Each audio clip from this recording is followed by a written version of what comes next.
Salut, c'est Cindy, contente de vous retrouver pour une nouvelle vidéo.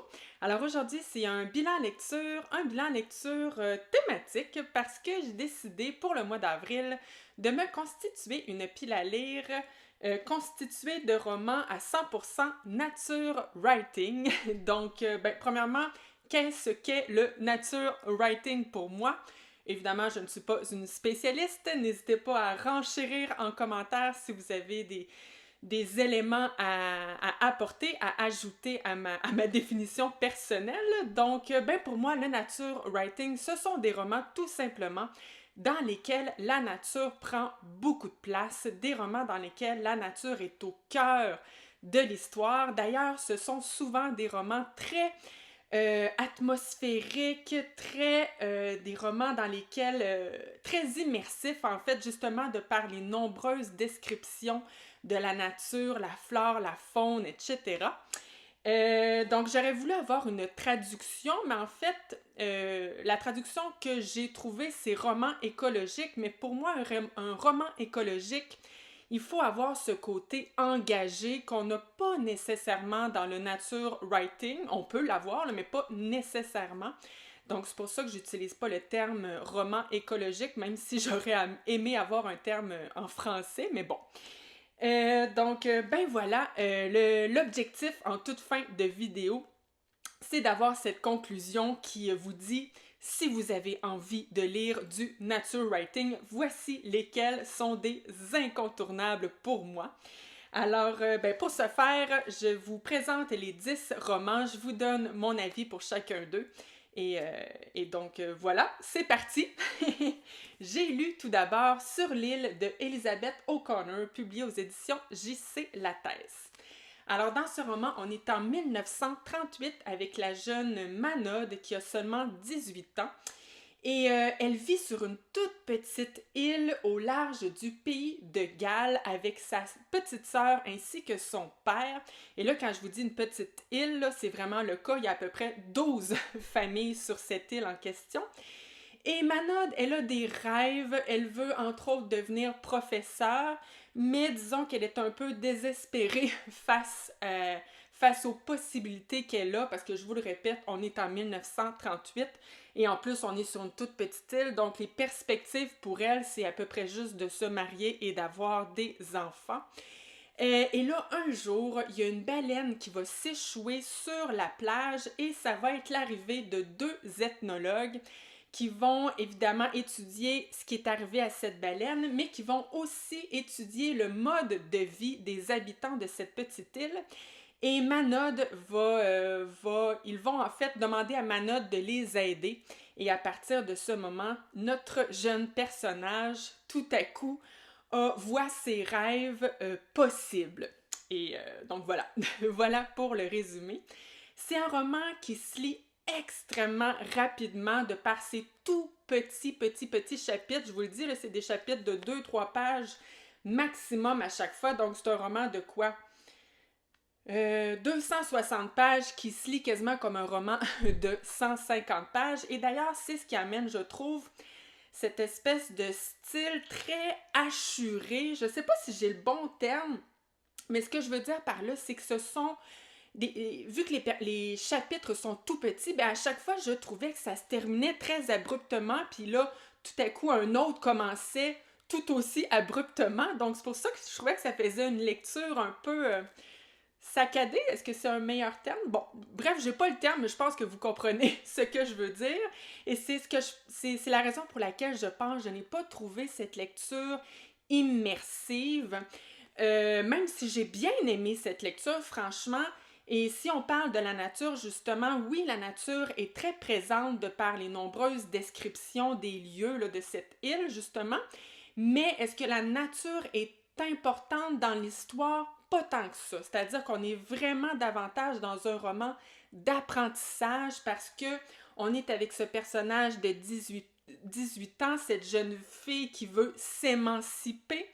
Et donc voilà, je vous le recommande pas tant si vous avez envie d'un roman de nature writing, je vous le recommande davantage si vous aimez les romans d'apprentissage. Moi, c'est le cas, fait que c'est la raison pour laquelle j'ai quand même bien aimé ma lecture. Donc voilà, c'était une très belle lecture, mais il me manquait peut-être une petite étincelle, un petit quelque chose là pour la rendre vraiment marquante. Donc c'est un roman, je pense que je vais oublier assez rapidement, mais je vous le recommande quand même. Comme je vous dis, c'était une très bonne lecture, mais sans plus. Voilà. Le prochain roman, par contre, lui, je peux dire que ça a été une excellente lecture pour moi. Blizzard de Marie Vintra, publié aux éditions Point. Alors, dans ce roman, on est en Alaska, en plein blizzard, comme le dit le titre, et un enfant, un jeune garçon, va disparaître alors que c'était Bess qui s'en occupait à ce moment-là. Et vraiment, c'est arrivé dans une fraction de seconde parce que, comme je vous dis, on est en plein blizzard.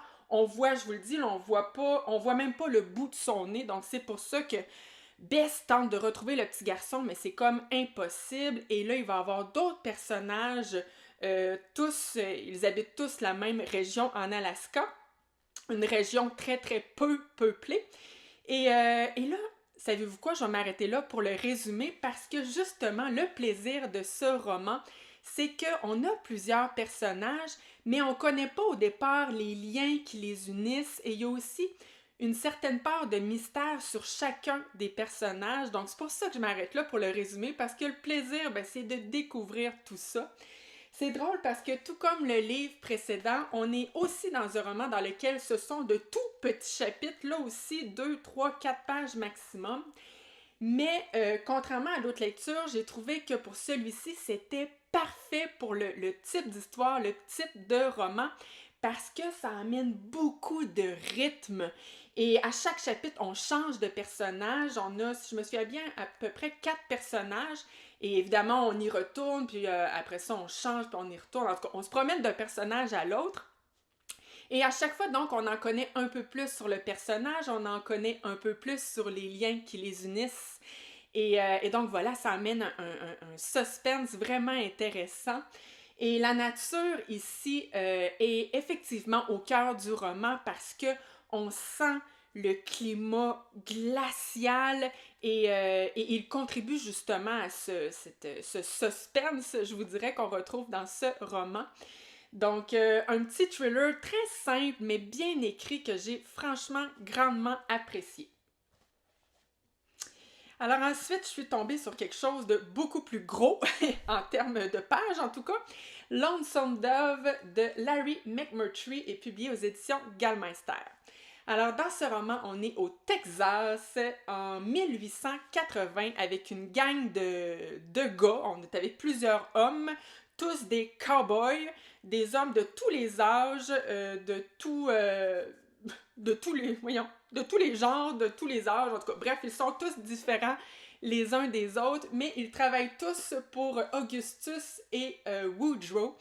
Et là, eux autres, un jour, ils décident de partir à l'aventure. Ce qu'ils veulent, c'est voler du bétail pardon, au Mexique et le convoyer jusque dans le Montana. Mais là, pour ce faire, bien évidemment que c'est un long périple de plusieurs kilomètres qui commence pour ces hommes, pour ces cowboys. Alors, c'est un roman, c'est un excellent roman, mais que j'ai trouvé beaucoup trop long. C'est-à-dire que au début du livre, ben pas juste au début, tout au long de ma lecture, c'est un roman extrêmement immersif. Tu sais, le genre de roman que tu as l'impression d'y être, tellement justement les descriptions sont immersives, les personnages sont tous incroyables, ils deviennent vivants, vraiment, c'est tout ça qui faisait qu'on a cette impression d'être là avec eux.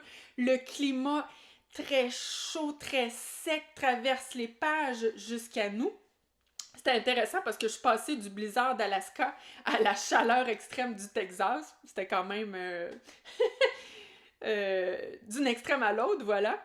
Donc voilà, des personnages extraordinaires. Puis justement, vu qu'ils sont tous très différents, ça emmène aussi des échanges savoureux. Souvent, ça me faisait sourire parce que chacun a une vision bien différente. Puis ça amène des petits conflits. Donc voilà, les échanges, les personnages extraordinaires. Si ce roman avait fait à peu près que 300 pages, Sérieusement, peut-être que je vous parlerai d'un coup de cœur, mais le problème avec ce roman, c'est qu'il fait 600 pages. C'est pas quelque chose qui me dérange, le nombre de pages habituellement, mais dans ce roman-là, là, il se passe mais tellement rien. Et là, vous devez vous dire, ben voyons, pourtant, la manière dont tu nous as donné ce résumé, Cindy, on s'attend à un western plein d'aventures, plein de pow, pow, pow, mais non. C'est lent. C'est sûr que c'est le premier tome d'une longue série de romans, donc peut-être que l'auteur prenait vraiment son temps pour nous présenter tous ces personnages dans ce tome-ci. Je peux pas vous dire s'il va y avoir plus d'action dans les prochains tomes, puis je pense pas vous le dire non plus, je pense pas continuer cette série. Mais donc voilà, j'ai adoré les personnages, je vais m'en souvenir longtemps, mais je peux pas vous dire que ça a été une excellente lecture pour moi parce que j'avais toujours cette sensation, il fallait que je me force pour y retourner, il fallait vraiment que je me motive parce que c'est ça, je trouvais ça long. Donc voilà, un excellent roman, mais à voir si vous avez envie de vous plonger dans quelque chose de très dense. Voilà. Le prochain livre que j'ai lu, c'est Sidération de Richard Powers, publié aux éditions Actes Sud. Alors, dans ce roman, on est avec Théo, qui est un astrobiologiste qui élève seul son garçon Robin, qui a seulement 9 ans. Et en fait, il l'élève seul parce que sa femme est décédée il y a quelques années. Et là, j'ai dit Robin, mais en fait, je vais dire Robin. Je sais pas pourquoi j'ai dit Robin. Alors, Robin, c'est un jeune garçon. C'est difficile parce que c'est un jeune garçon qui fait beaucoup de crises et donc, plus souvent qu'autrement, son papa Théo se sent complètement démuni face à lui. Et là, ben Théo, justement, l'école où il va, ben ça fait plusieurs fois qu'ils appellent et qu'ils rencontrent le papa et à un moment donné, ils disent au père Théo, là, va falloir que vous soigniez votre garçon parce que sinon, il ne pourra plus revenir à l'école. Donc là, Théo, il comprend bien que ce que l'école, elle veut dire finalement, c'est qu'il souhaite qu'il médicamente son enfant, mais lui, il veut pas ça. Il veut pas ça. Il a fait appel à plusieurs spécialistes. Ils ont tous et chacun leur hypothèse. Il y en a qui disent que peut-être Robin est Asperger, qu'il y en a d'autres qui disent qu'il doit être à quelque part dans le spectre de l'autisme. Il y en a d'autres qui disent qu'il aurait peut-être juste besoin de Ritalin. En tout cas, bref, plein d'hypothèses de plein de scientifiques. Mais je me répète, Théo, il veut pas médicamenter son enfant. Fait que finalement, il va se tourner vers un neurologue qui était un ami de sa femme anciennement. Et donc, ce neurologue va proposer à Théo d'utiliser, est-ce que le terme utilisé... d'utiliser son fils Robin dans le cadre d'une thérapie expérimentale pour justement aider Robin à mieux contrôler ses émotions. Donc voilà le résumé de ce roman. Ah, c'est plate parce que j'ai l'impression que j'avais trop d'attentes avec ce roman parce que oui, j'ai été déçue moi personnellement par ce roman. Et je pense aussi, non seulement j'avais trop d'attentes, mais peut-être que j'avais pas les bonnes attentes, c'est-à-dire qu'il y avait un sujet qui, moi, m'allumait terriblement. C'était le sujet, en fait, au début du roman, ce papa, Théo, se bat contre le... Il veut pas, en fait, qu'on mette son fils dans une case, puis il dit « Hey, c'est pas parce que mon fils ne fit pas dans le système scolaire, c'est pas parce que mon fils ne fit pas dans la société comme elle nous est imposée qu'il est nécessairement anormal. Est-ce qu'il faudrait médicamenter tous les gens qui ne fitent pas dans un cadre scolaire? Hein, tu sais, ce sujet-là ça me faisait triper. Mais finalement, oui, c'est au cœur de cette histoire, mais tu sais, c'est pas ça qui est... c'est pas de ça dont on parle majoritairement. Ce dont on va parler majoritairement, c'est vraiment plus... En fait, ce petit garçon, Robin, il va devenir un militant écologique, un militant pour la cause climatique, entre autres, tout comme l'était sa maman. D'ailleurs, on va souvent retourner dans le passé pour nous raconter un peu l'histoire de cette femme. Il y a un mystère qui entoure un peu la maman parce qu'on ne sait pas trop comment, dans quelles circonstances exactement elle est décédée, mais voilà, c'était une militante écologique. Et donc, c'est vraiment tout ça qui va être, je vous dirais, au premier niveau de ce roman. Et c'est merveilleux, hein? Comme je vous disais au départ de la vidéo, je dirais que ce roman est beaucoup plus, pour moi, un roman écologique qu'un nature writing. Et c'est parfait, c'est le fun des auteurs qui, justement, sont engagés par leur histoire sur des causes écologiques. Mais je dois dire que moi, en tant que lectrice, est-ce que j'étais passionnée par cette histoire? Pas vraiment. Et faut aussi dire qu'il y avait, tu sais, je vous l'ai dit, le papa c'est un astrobiologiste et donc pour tenter de calmer les crises de son fils, il parle beaucoup avec son fils d'astronomie, il invente des planètes, puis là il les décrit à son enfant. Et ça revient tout le temps dans le roman et j'ai trouvé que c'était redondant. Puis à chaque fois qu'on tombait là-dessus, je me disais, oh non, pas encore une planète. Une planète inventée en plus. Oh, ça, je sais pas, ça m'intéressait pas tant que ça. Fait que, bref, plein de belles idées dans ce roman, mais il y avait trop de choses qui, moi, je le répète, mais c'est bien personnel, moi, m'ennuyaient un peu et donc j'ai cette impression d'avoir un peu déconnecté. Et c'est ce qui fait que je me suis pas vraiment attachée aux deux personnages, ce papa et son fils. Et je pense que pour que ce roman résonne dans le lecteur, faut avoir cet attachement au personnage, tu sais. Puis moi, ben, je l'ai comme pas eu. Fait que voilà, malheureusement, pour moi, c'est une déception. Mais je sais qu'il y a plein de lecteurs qui ont adoré ce livre, donc n'hésitez surtout pas à le tenter, évidemment.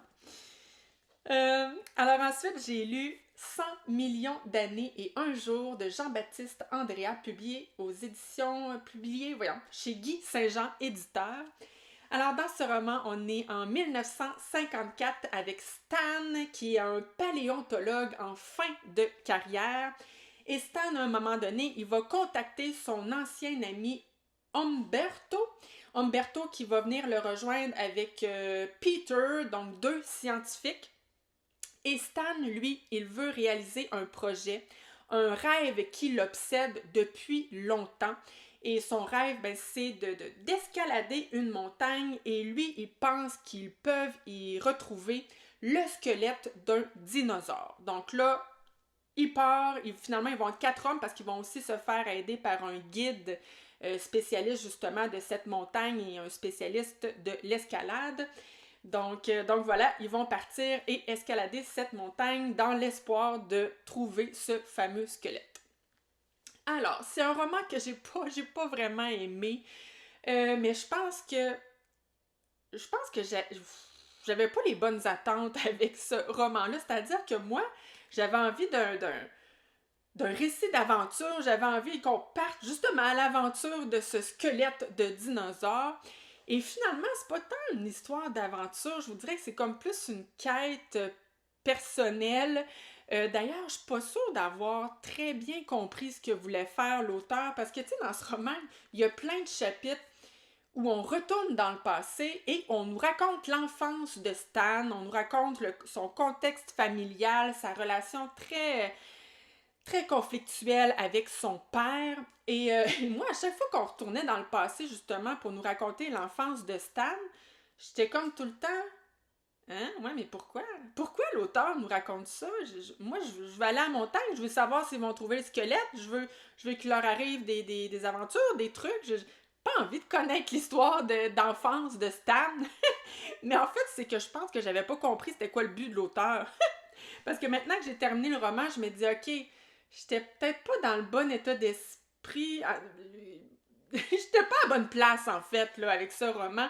Comme je vous dis, il y a quelque chose, d'après moi, qui est plus du côté de la quête. Ouais, je sais pas trop. C'est quoi qu'on dit en arrière?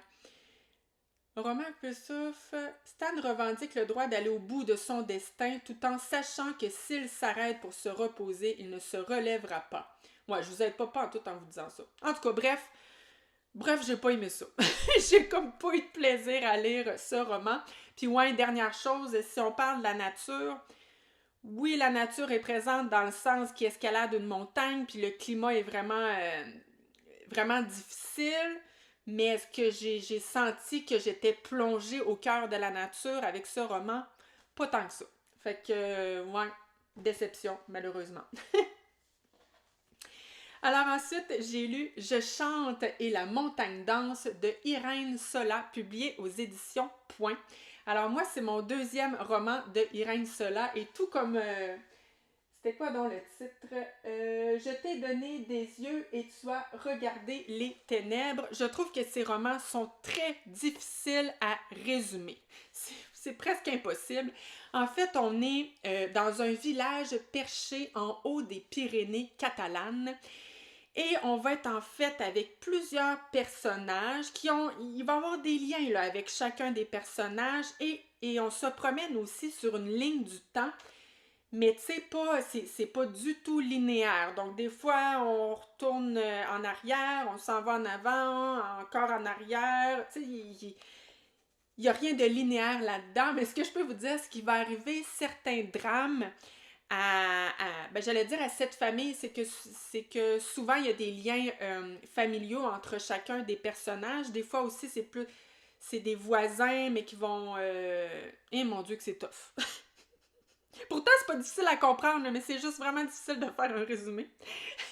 Mais en tout cas, ce que je peux vous dire, c'est que même s'il arrive des drames, la nature, la beauté de la nature est vraiment au cœur de ce roman. Et d'ailleurs, de tous les romans dont je vous ai parlé depuis le début de cette vidéo, je vous dirais que c'est celui qui se qualifie le plus dans ce que moi j'attendais du nature writing parce que vraiment la nature est extrêmement présente, la faune, la flore. Il y a même des chapitres où le narrateur est un animal. Il y a un chapitre entre autres où le narrateur est un chevreuil. J'ai adoré ce chapitre d'ailleurs. Fait que voilà, ici là, on est plongé au cœur de la nature. La plume d'Irène Sola est magnifique, elle est tellement poétique. Et l'autrice s'inspire de légendes catalanes pour écrire, pour écrire ses romans. C'est parce que c'était le cas aussi de l'autre livre que j'ai lu l'année passée. Mais bon, j'ai pas tout lu ses livres, donc je peux pas... faut pas que je généralise non plus, mais en tout cas, elle s'est inspirée de légendes pour écrire ce roman. Et ça se sent, il y a un côté très onirique, il y a un peu de réalisme magique à travers tout ça. Les personnages ont tous ce petit côté hors du commun. Et c'est ce qui fait que c'est tellement particulier, tellement original. Donc tout ça, ça m'a beaucoup plu. Mais je sais pas si j'ai peut-être manqué un peu de concentration, mais parfois j'ai eu du mal. J'ai l'impression de ne pas avoir fait tous les liens parfaitement entre les personnages. Justement, peut-être que c'était le fait comme je vous dis, on se promène sur une ligne du temps et je pense que des fois, je n'étais plus sûre là, si on était avant, après, pendant. Donc voilà, j'ai comme l'impression d'avoir manqué quelques petites subtilités, puis ouais, ça me frustre un peu, mais voilà, c'est quand même un très très beau roman, surtout si vous aimez, comme je vous dis, les romans avec du réalisme magique, et si vous avez envie de quelque chose de très particulier aussi, mais je vous le recommande si vous avez... tu sais, c'est pas le genre de livre que je vous recommande de lire sur le bord de la plage quand il y a plein de bruit autour. Tu sais, ça demande quand même une certaine concentration. Pas que ce soit difficile à comprendre, mais il faut pas en manquer un bout. C'est plus ça, je devrais dire. Donc voilà, un bon roman, mais ouais, c'était pas un coup de cœur. Alors, ben voilà pour ce premier segment. Je vous reviens très rapidement avec 4 autres romans nature writing. Donc, à tout de suite! Me voici de retour avec mes 4 autres romans nature writing. Alors, j'ai lu Un jeu sans fin de Richard Powers et publié aux éditions Actes Sud. Alors, ce roman, c'est assez difficile d'en faire un résumé parce que c'est un roman tentaculaire avec plusieurs personnages, plusieurs histoires, mais qui ont un noyau central en fait. Et ce noyau en question dans ce roman, je vous dirais que c'est cette petite île du Pacifique qui s'appelle Makatea. Une île qui a été ravagée par des décennies d'extraction minière. Et là, un jour, une riche compagnie américaine va proposer aux habitants de cette île d'en faire une île touristique, en fait, de construire des villes flottantes. Alors, les habitants de Makatea sont divisés. Donc, il y en a certains qui se disent merveilleux. Avec tout cet argent, on va pouvoir améliorer la qualité de vie sur cette île. Et il y a d'autres habitants qui se disent no way, on ne laisse pas rentrer les États-Unis ici. On garde notre ville unique. J'ai dit ville, notre île unique et intacte. Donc voilà, on a vraiment des habitants là, qui sont divisés par ce choix. Et donc, on a aussi tous ces personnages. Je vous dirais que principalement, on a 3 personnages. On a entre autres Evelyn, une scientifique, une océanographe, une spécialiste en plongée sous-marine également. Donc, on va nous raconter l'histoire d'Evelyn. On a Todd aussi, un riche homme d'affaires qui a réussi dans le monde des technologies de l'information, de l'intelligence artificielle. Mais Todd, il est malade d'une maladie dégénérative. En fait, ce sont ses souvenirs, tranquillement pas vite, qui s'effacent. Et on a finalement Raffi Raffi habite sur l'île de Makatea et c'était également le meilleur ami d'enfance de Todd. On va raconter d'ailleurs toute leur histoire d'amitié. Alors, donc voilà, on nous raconte l'histoire de ces personnages de cette île du Pacifique et je vais m'arrêter là pour le résumer. C'est un roman, en fait, ça m'a pris un certain temps, j'avoue, avant de bien embarquer dans cette histoire, justement parce qu'au début, on est avec tous ces personnages, avec diverses histoires, et les liens qui les unissent étaient un peu flous au départ, c'est-à-dire que je savais pas trop où on s'en allait, et donc ma lecture était quand même un petit peu ardue au départ, mais là, un coup que tous les personnages sont bien introduits, un coup que les liens commencent à se former, ah ben là, à partir de là, j'ai commencé à être absolument passionnée par cette histoire ou par ces histoires, j'ai envie de dire, par ces personnages surtout. Moi, j'ai trouvé les personnages tellement riches, tellement l'auteur prend vraiment le temps de tout, de nous raconter toute leur histoire, donc de leur enfance, du contexte familial assez particulier qu'ils ont tous. Et donc, toute leur évolution suite à ça jusqu'à ce qu'ils deviennent adultes. Donc, je me suis vraiment beaucoup attachée à ces personnages. Et non seulement ils sont passionnants, mais ils sont inspirants aussi. Entre autres, mon personnage préféré, moi, c'était Evelyn. Parce qu'avec Evelyn, il faut savoir qu'on est au milieu des années 1900. Et c'est une femme qui se bat pour faire sa place, même si pourtant elle est de loin la meilleure. Tout le monde le sait qu'elle est la meilleure dans son domaine, donc en océanographie, mais également pour ses compétences en plongée sous-marine, donc toutes ces années d'expérience, c'est de loin la meilleure et pourtant elle doit se battre pour pouvoir être acceptée à l'université. Elle doit se battre pour être choisie sur des projets scientifiques qui ont lieu, c'est des longs périples en haute mer avec des heures et des heures de plongée. Elle doit se battre tout le temps et pourtant, c'est la meilleure. Donc vraiment, son histoire était passionnante et inspirante à Evelyn. Il y a aussi des sujets hyper intéressants, hyper actuels dans ce roman. On a, tu sais, je vous avais parlé d'un autre roman de Richard Powers dans le premier segment. Je pense que ça revient souvent dans ces romans. Donc, on a clairement un militantisme écologique dans ce roman. Et vraiment, dans ce cas-ci, c'est le monde marin qui est vraiment à l'honneur. Et on a aussi l'autre sujet des technologies de l'information, à quel point tous les impacts que ça peut avoir dans nos vies, dans la société d'aujourd'hui, l'intelligence artificielle aussi qui prend de plus en plus de place. Donc on a ce sujet-là qui soulève plein de réflexions et qui, comme je le disais, est très actuel, n'est-ce pas? Donc voilà, c'est un très bon roman, mais comme je vous dis, c'est un roman hyper exigeant, un roman très dense. Donc comme je vous dis, au départ, ça m'a pris du temps avant de bien rentrer dedans. Et la fin aussi, tu sais, Richard Powers, là, il prend son temps, il place tranquillement ses pions, puis j'avoue que le dernier quart du livre, je me disais « Ok, Richard, go! » s'il te plaît, avance un peu qu'on en finisse. Donc, j'avoue qu'à un moment donné, j'ai comme fait, hey, là, j'en ai assez. Fait que j'avais un peu hâte de le terminer, mais il reste quand même que c'est un super bon roman. Les personnages vont me rester en tête longtemps. Mais voilà, c'est un roman exigeant, donc choisissez le bon moment pour le lire, mais je vous le recommande certainement. Fait que là, après ce gros roman exigeant, je me suis dit, pourquoi pas lire un tout petit roman, parce qu'effectivement, il fait moins de 100 pages. Le poids du papillon de Eri de Luca. Alors moi, j'ai l'édition Folio. Alors, dans ce roman, on est dans les Alpes italiennes avec deux personnages, un chamois. Ce chamois est vraiment un personnage dans le roman.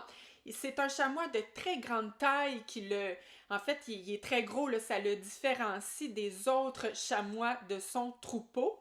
Et ce chamois en question, il se fait vieux, il le sent que c'est probablement la dernière saison de sa vie. Et on a parallèlement à ça un braconnier, donc un homme qui lui aussi se fait vieux.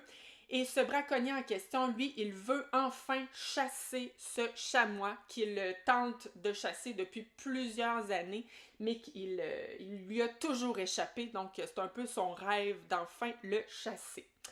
Alors, on va suivre notre braconnier et notre chamois dans cette petite histoire. Et d'ailleurs, moi, là, je savais jamais si on était avec le chamois ou avec le braconnier. Ils se ressemblent énormément. Les deux sont vieux, les deux sentent qu'ils vont mourir bientôt. Les deux, vraiment beaucoup de similitudes entre ces deux personnages et je savais jamais avec lequel on était. Mais savez-vous quoi? Je me dis que c'était peut-être le but, justement, de cet auteur, de nous les rendre aussi pareils, justement pour faire ressortir le fait qu'on est tous des mammifères. En fait, là, je vous dis ça, je ne sais pas. C'est que c'est mon troisième roman de Eri de Luca et je vous dirais qu'à chaque fois, j'ai ce sentiment de ne pas être certaine des messages qu'il voulait transmettre à travers cette histoire. Il a une très belle plume, une plume très poétique, Eri de Luca, mais je suis pas certaine de bien le comprendre, cet auteur. On a aussi un papillon dans ce roman et je pense qu'il voulait aussi mettre en opposition, en fait, toute la légèreté du papillon et la force de ce gros chamois. Bref, la madame est pas certaine. La madame est pas certaine, mais même si c'était bien écrit, même s'il y avait sûrement de très beaux messages avec ce roman, même si la nature est définitivement très présente dans ce roman, malgré tout ça, est-ce que j'ai eu beaucoup de plaisir à lire ce livre? Pas tellement. J'ai adoré la fin. Au moins ça, hein? J'ai adoré la fin, mais sinon... Ah non, c'était pas vraiment pour moi. Alors ensuite, je suis retournée dans les montagnes italiennes, cette fois-ci avec les 8 montagnes de Paolo Cognetti. Alors j'ai ici l'édition Le Livre de Poche. Dans ce roman, en fait, on débute ce roman avec Pietro qui a seulement 11 ans. Pietro, c'est un enfant de la ville. Il habite à Naples avec son père et sa mère. Et l'été de ses 11 ans, ses parents vont décider de louer une petite maison en campagne, où donc? À Grana, en campagne de l'Italie. Et donc, lors de cet été, en fait, tous les étés par la suite, les deux parents vont continuer de louer cette maison en question. Et Pietro va y faire la rencontre de Bruno. Bruno, lui, il vit à Grana. Mon Dieu, ça me rentre pas dans la tête ce nom-là. Lui, Bruno, il vit à Grana toute l'année. Donc, il retourne pas. Pietro, lui, il retourne en ville durant l'année, alors que Bruno, lui, il reste là tout le temps. Et d'ailleurs, lui, il s'occupe des vaches avec, je me souviens plus si c'est avec son père ou son oncle, mais en tout cas, on va assister à cette belle amitié qui va unir Bruno et Pietro. Il y a aussi le papa de Pietro qui prend quand même beaucoup de place dans cette histoire parce que le papa de Pietro est un être taciturne et colérique lorsqu'ils sont en ville à Naples, alors que lorsqu'ils se retrouvent l'été en campagne, il devient un homme attentionné, doux, il se passionne pour la randonnée en montagne, pour l'alpinisme, et d'ailleurs, il va essayer de transmettre cette passion à Pietro. Et dans ce roman-là, on va va connaître l'histoire de ces personnages sur environ 30 ans. Donc, au début du livre, Pietro, comme je vous disais, il a 11 ans et quand on termine le roman, il est dans la quarantaine. C'est un homme qui travaille, en fait, son travail l'emmène à voyager beaucoup, mais il revient toujours à Grana pour visiter sa mère, mais aussi pour retrouver son grand ami Bruno. Donc, voilà l'histoire de ce roman. La plume de Paolo Cognetti, je l'adore. C'est le 3e roman que je lis de cet auteur et à chaque fois, je trouve ces romans extrêmement immersifs. Je me suis sentie au cœur des vallées italiennes. La nature est très, très présente et non seulement elle est présente, mais en plus, elle a un impact dans la vie de nos personnages. Donc vraiment, ce roman-là, c'est du pur nature writing.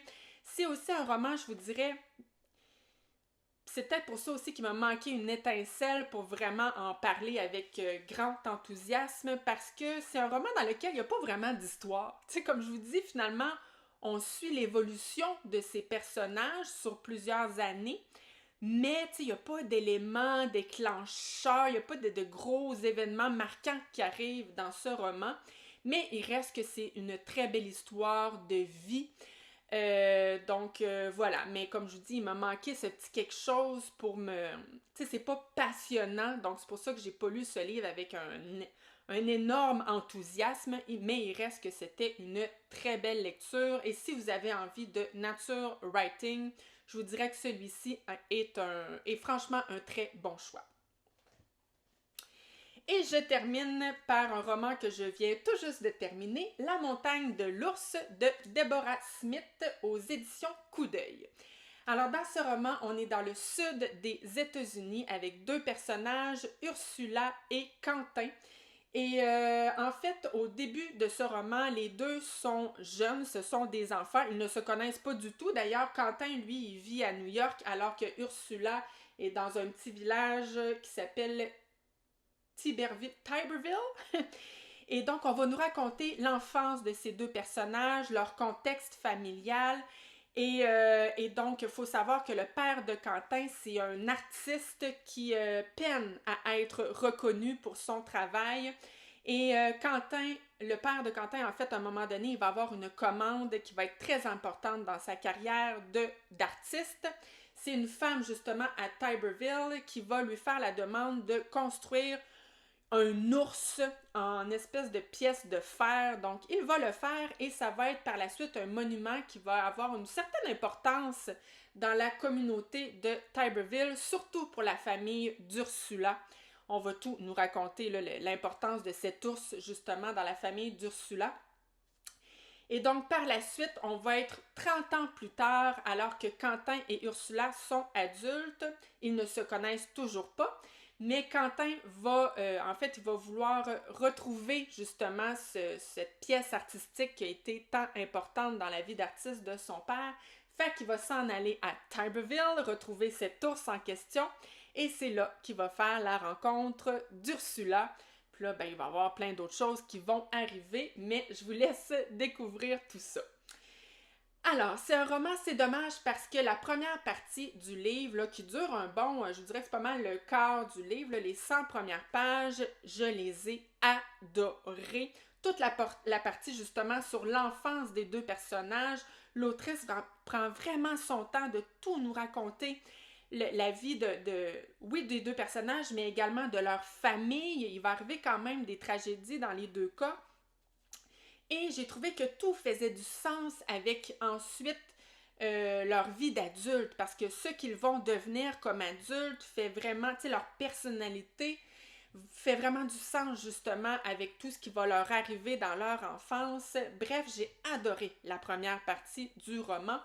Mais après ça, à partir du moment où ils sont adultes, tout le reste du livre, en fait, plus j'avançais dans le livre et plus j'étais lassée de cette histoire, plus je sentais, il va y avoir une petite romance qui va arriver entre Quentin et Ursula, et j'ai trouvé que ça avait mal vieilli. C'est un livre qui a été publié là, au départ, au début des années 2000, et ça se sent.